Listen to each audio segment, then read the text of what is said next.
Well, welcome back to another week, and yes, as you can see and as you do know, I am down in Norfolk, and I wonder how many of you know what this is that I'm stood under. This is the most awesome thing ever, absolutely epic. You'll see the air intakes in a minute. Check that out. So, Vulcan. Unfortunately, we couldn't get up into that this week, this visit. They do tours of it, but what a stunning aircraft. So I'm down at the Norwich Aviation Museum, I think it is. Obviously, I'm down here seeing my parents. Me and my youngest have come across, and I think the Isle of Man's actually got better weather than us at the moment, because it's a little bit cloudy down here. There's a bit of all sorts here. You've got the, like I said, the Lancaster over in the background there. There's a Sea Harrier and a Nimrod off behind that as well. We just had a tour of the Nimrod, so I'll put a couple of the photos up as long as my lad's not in them. But no, how amazing is this? So I'll see what else I get up to. It is Saturday. I'm here today and tomorrow, and then I'll be back to the market. I'll be back to the island. Just heard that everything's sold out at the market again today, so that's absolutely wonderful. So yeah, my wonderful family did all the harvesting as well. So right, shall see you later.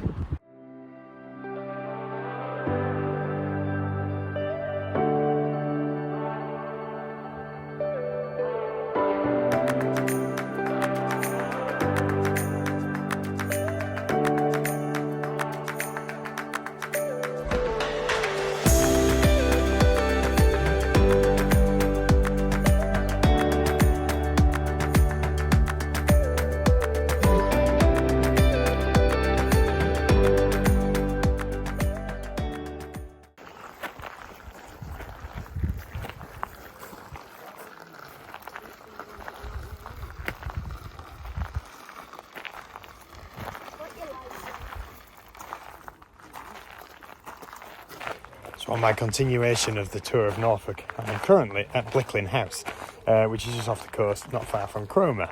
And this is where, as I mentioned, my dad was actually on TV with the Bob Ainsley's National Trust cook-off. And they've got some wonderful pumpkin plants. There's a lot more around the corner, but they've got the loads of pumpkin plants growing here. This is the Jill Belittle. Now, we've actually got some of these growing as well. These are a bit further ahead to ours than ours because they're in a walled garden, so that gives a much better growing environment.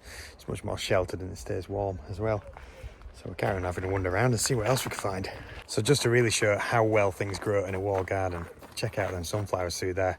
And so our sunflowers are just about coming up to waist height now and just opening. A lot of these ones have already turned. You know, there's ones there which are already dropping off. Obviously, they are a red variety. We don't have red varieties in ours. But there is the normal sunflowers. I will go around and have a look. But yeah, so the walled garden creates a microclimate within inside. And obviously, we are a lot further south here in Norfolk than where we are on the Isle of Man.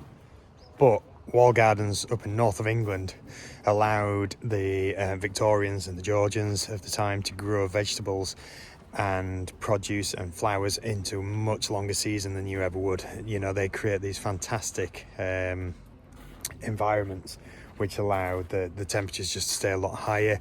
It stops them drying out as much, and they've normally got heated glass houses in as well. So the whole process is absolutely amazing. And oh look, it's a double head there. That one's folded in half. We had that on a couple of ours.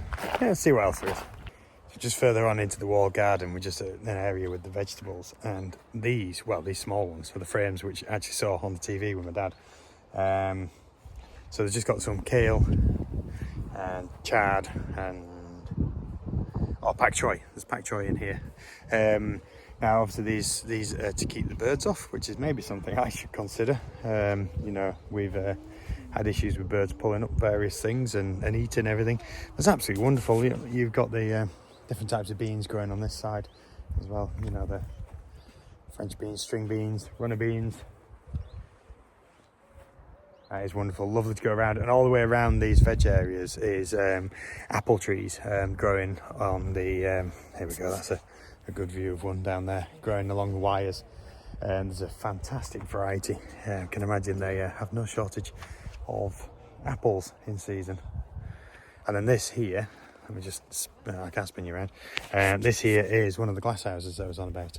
So like a potting shed glass house, and this little cold frame on the side has got heating pipes running along in the bottom of it on the side, where they would have used probably hot water from the house and just to keep the temperatures up. But they also used to do hot beds. And in a garden at Heligan down on the south coast of England, there's a pineapple house, and that actually uses horse manure. So they bury fresh horse manure, then put compost on top, and then have the pineapples in on top of that. And the horse manure creates the heat to allow the pineapples to grow. So yeah, bit of all sorts going.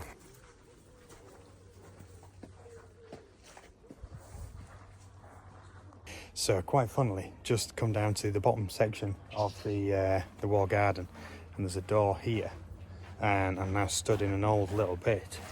What we've seen here is these little arches. This might actually be pineapple pits, like I was just describing down at Heligan. We don't know. I'm gonna have to do a little bit of research and find that. There's a wonderful path, you know, in the middle. So this was obviously a little wall section, because you can see where there was a wall joining the outside. Just there. So that door's epic. Check that out.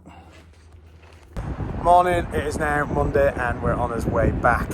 Just stopped for some breakfast, Sainsbury's, and some fuel, which was really impressive because this hire car that we've got, I've used like 2/3 of a tank on it coming down here, and it's only cost 30 quid to fill up, which is fantastic. So it is a hybrid. It's a Toyota hybrid-y thing. Bit sporty for me really, and loads of technology.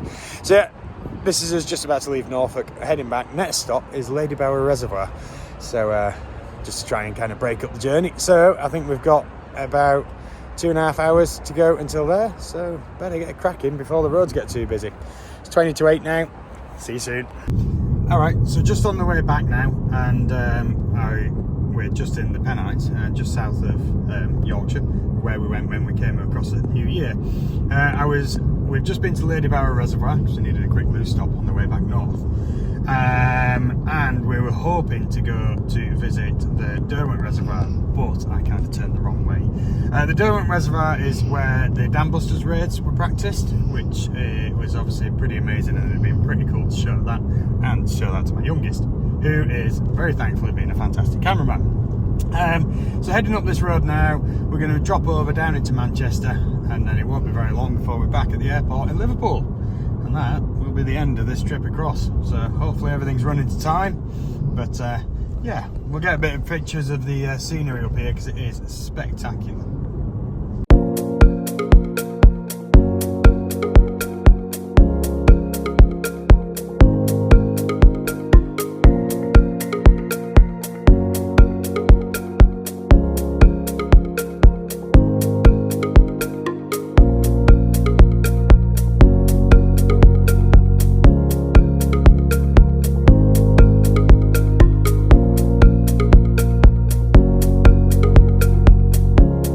So this bit of road is called Snake Pass, which through the winter is often closed with snow, and we've just driven past a snow site, so obviously there is no snow. Stuck at a little bit of traffic light, but we're just going to head off up here, and my fabulous assistant is going to show you out at the front, and just show you how spectacular this is.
Well, back on the Isle of Man, everything went kind of well with travelling back. Made good journey across the UK, and then when we did get down to Liverpool, weather had closed in a little bit. We were well early first flight. Flight was delayed from the incoming flight being delayed, and then unfortunately we ended up sat on the plane for an hour because the weather had really deteriorated in the Isle of Man.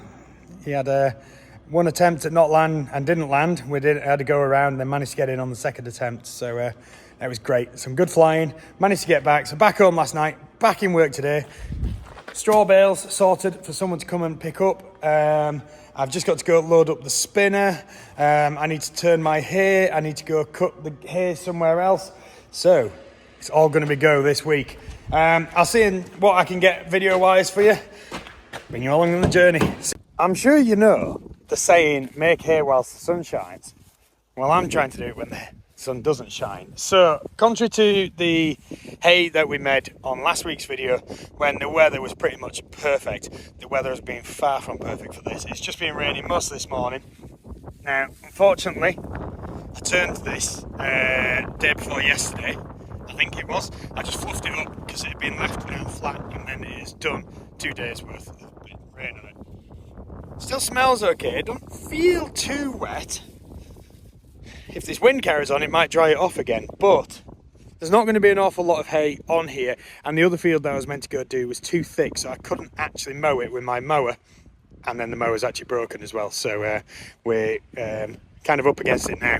So something snapped on the mower, I'm going to have to repair it, but we're not cutting anything else this year, so I don't need to worry too much. Could do with this to come dry. I don't think there'll be an awful lot of bales off this because it is so small. It has dropped all its seed, so there'll be plenty of grass next year. Yeah, I'm now off to possibly help clear some ditches and see where we end up there. Look at the terrible spring onions. Tiny! Yeah, this stuff's all still struggling. Oh, there's a carrot in the middle of that, like you do. Okay, see you in a bit. So, as I say, just clearing up after someone here with the digger. So they're clearing out some ditches along one of the edges of the field. Now, the reason we're doing it now is because the field's just been harvested. You can see it's a grass field off behind us. So we're not interfering with any of the crop cycles. It is very intermittent brash, is this. So the stuff that's there, where you can see there's a few bits of brambles, odd couple of sallies, which is a willow over here. So no nesting birds risk at all, which is why we're happy to do it now. If it was bigger trees, we would have to wait until our nesting season, but we don't have to with this. So again, it cleared down to try and let the drains this winter sort out upstream, basically, of here. There is a really wet field, so we just wanted to try and make sure we've got the drains clear from there, so that can help us draw a bit more water through. And we've got to start here and go up. So my field is actually just the other side. This is the main, well, the old farm drive just next to us. So my field's just the other side of them hedges, and this apparently drains through into there. So we'll have to go have a look and find, because I've not seen a pipe this big coming out into that drain there, but we'll find it. So yeah, this is just going to go up to our little bit of a dump site. Obviously it's all organic stuff, there's nothing nasty in here, so this will just get pushed down, buried a bit, and in a few years we'll probably end up with grass on top of that. So yeah, weather's eased off a little bit, but yeah, middle of summer, eh? You know, what is it, 8th of August? You wouldn't know it, would you? So right, see you later.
Well, that's it for another week. Plenty of veg going out this week, a lot more than normal, and it took me a lot longer than I intended to harvest it. So I'm going to head off, get them deliveries. Look at the weather this weekend, absolutely spot on. It is Royal Show weekend, and I am heading down to the Royal Show soon, this afternoon. And let's get down there. So yeah, I'll try and get some footage of stuff going on down at the Royal Show. But have a great weekend. If you're out in this weather, be careful. It is very hot. It is very sunny. Don't want any burns. Anyway, thank you so much for likes, subscribes and follows. Take care. See you soon.